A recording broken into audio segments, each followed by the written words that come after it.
नमस्कार शेतकरी मित्रांनो, कृषी प्रधानवरती तुमचं सर्वांचं स्वागत आहे। शेतकरी मित्रांनो, आता आपण या व्हिडिओच्या माध्यमातून कापूस व सोयाबीन अनुदानासाठी मोबाईलवरून केवायसी कशी करायची याची संपूर्ण माहिती जाणून घेणार आहोत। तर शेतकरी मित्रांनो, तुम्ही जर आमच्या चॅनलवरती नवीन असाल तर चॅनलला सबस्क्राईब करा, जेणेकरून तुमच्यापर्यंत शेतीविषयी आणि शेतकऱ्याविषयी अशीच माहिती येत राहील। तर शेतकरी मित्रांनो, आपल्याला ही वेबसाईट कुठे मिळणार आहे याची माहिती आपण जाणून घेणार आहोत। तर शेतकरी मित्रांनो, वेबसाईट आम्ही या व्हिडिओच्या डिस्क्रिप्शन बॉक्समध्ये कमेंट बॉक्समध्ये आम्ही दिलेली आहे। त्या वेबसाईटवरती जाऊन तुम्हाला क्लिक करायचं आहे। क्लिक केल्याच्या नंतर तुमच्या समोर काही वेळातच एक असा डॅशबोर्ड ओपन होईल। असा डॅशबोर्ड ओपन झाल्याच्या नंतर शेतकरी मित्रांनो, इथं पाहू शकता तुम्ही श्री एकनाथ शिंदे माननीय मुख्यमंत्री, उपमुख्यमंत्री, माननीय उपमुख्यमंत्री आणि कृषी मंत्री असे तुम्हाला एक डॅशबोर्ड दिसेल। ही ऑफिशियल वेबसाईट आहे।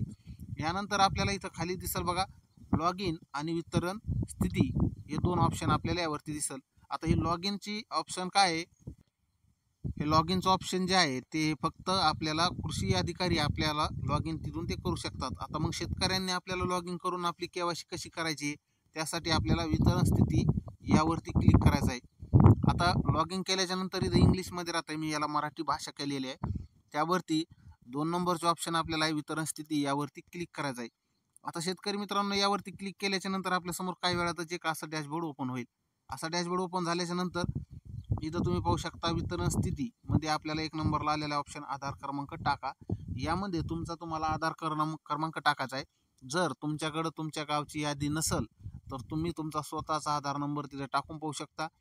तुम्हाला जर ई केवायसी करण्यासाठी ऑप्शन आला असेल तर तुम्ही OTP यावरती क्लिक केल्याच्या नंतर, आधार कार्ड टाकून झाल्यानंतर OTP यावरती क्लिक केल्याच्या नंतर आपल्याला तिथं दाखवेल की गेट OTP यावरती क्लिक करायला आपल्याला ऑप्शन येईल। अदरवाईज तुम्हाला त्याचा जर लाभ मिळणार नसेल अनुदानाचा, तर तुम्हाला तिथं आधार कार्ड तुमचं नाही असं दाखवणे, तुमचं आधार कार्ड त्या यादीमध्ये नंबर नसल्यामुळे तुम्हाला तुमची केवायसी होणार नाही आहे शेतकरी मित्रांनो।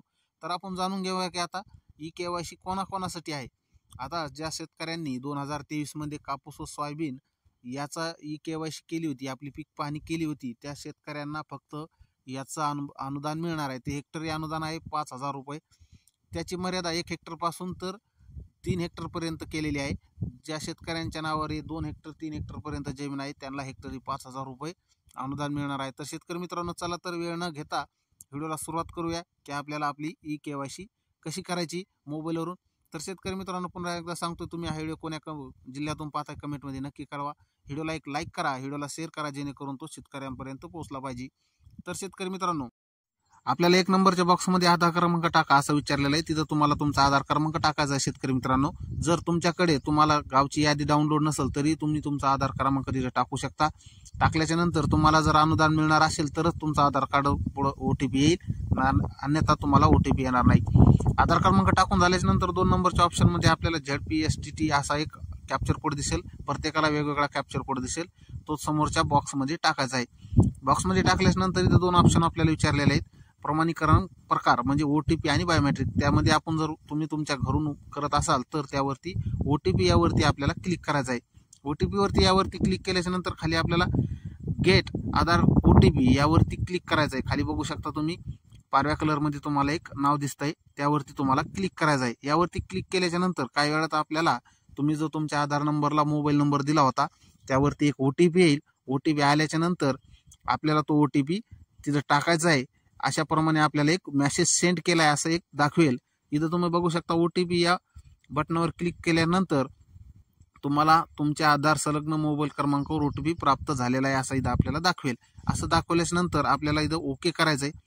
ओके केल्याच्या नंतर आपल्याला जो काही OTP आला आहे तो OTP आपल्याला खालच्या बॉक्समध्ये टाकून घ्यायचा आहे। OTP जशाचा तसा टाकायचा आहे।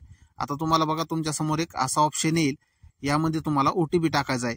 आता तुम्हाला हा OTP जर टाकल्याच्या नंतर खाली बघू शकता तुम्हाला गेट डेटा यावरती आपल्याला क्लिक करायचं आहे। यावरती क्लिक केल्याच्या नंतर काही वेळात तुमच्या समोर तुमच्याकडे एक नवीन पेज ओपन होईल। त्यामध्ये तुम्हाला दाखवेल की, तर काही वेळात आपल्या समोर एक नवीन पेज ओपन झाल्याच्या नंतर आपण गेट डेटा यावरती क्लिक केलं होतं, त्यानंतर आपल्याला इथं दाखवेल की तुम्ही नोंद केलेल्या OTP मोबाईलवर प्राप्त OTP सोबत जुळलेल्या ई केवायसी प्रक्रिया यशस्वीरित्या पूर्ण झालेली आहे। तर शेतकरी मित्रांनो, असा मेसेज आल्याच्या नंतर समजायचं की आपल्याला आपलं ई केवायसी पूर्ण झालेली आहे। तर शेतकरी मित्रांनो, ई केवायसी पूर्ण झाल्याच्या नंतर आपलं पेमेंट हे 1 ते 2 दिवसात आपल्या खात्यावरती यायला सुरुवात होणार आहे. तर शेतकरी मित्रांनो, अशाप्रमाणे आपल्याला ई केवायसी आपल्या घरून मोबाईलवरून करायची आहे. तर शेतकरी मित्रांनो, व्हिडिओ तुम्हाला कसा वाटला कमेंटमध्ये नक्की सांगा. व्हिडिओ आवडल्यास लाईक करा, व्हिडिओला शेअर करा, जेणेकरून तो नवीन शेतकऱ्यापर्यंत पोहोचेल. आणि हो, आमच्या चॅनलवरती जर नवीन असाल तर चॅनलला सबस्क्राईब करायला विसरू नका, जेणेकरून अशीच माहिती तुमच्यापर्यंत येत राहील. तर शेतकरी मित्रांनो, व्हिडिओ शेवटपर्यंत पाहिल्याबद्दल तुमचे खूप खूप धन्यवाद. पुन्हा भेटूया अशाच नवीन एका व्हिडिओमध्ये. तोपर्यंत जय जवान, जय किसान, जय महाराष्ट्र.